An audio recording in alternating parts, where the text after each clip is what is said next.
Today I am telling about services. A service is an application component that can perform long running operations in the background, and it does not provide a user interface.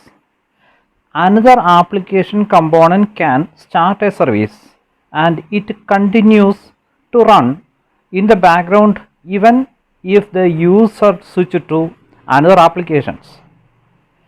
Additional, a component can bind to a service to interact with it and even perform inter-process communication.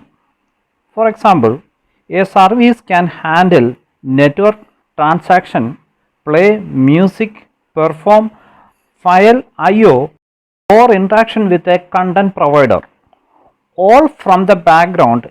A service can created by extending the class service.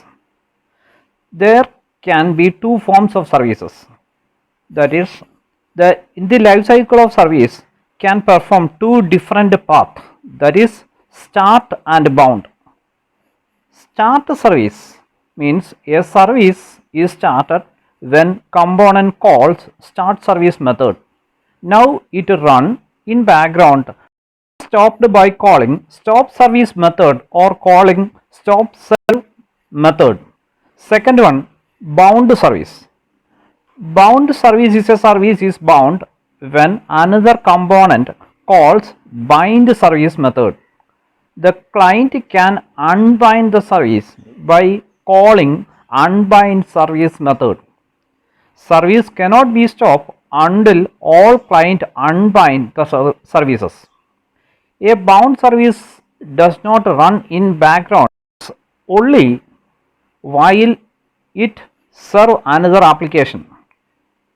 Usually we implement onBind method while using bound service, but we could also use onStart command method if we want to continue the service in background. For example, if we want to play music in background, we call start service method, but if we want to know the details of a song, we will bind the service that provides information about the current song. To create a service, we must create the subclass of the class service, and we must override some methods that handle key aspect of the service lifecycle and provide a mechanism that allows the component to bind to the service. These most important methods are onStart command method. The system invokes this method by calling start service when another component requests that the service is started. When this method executes, the service is started and can run in the background.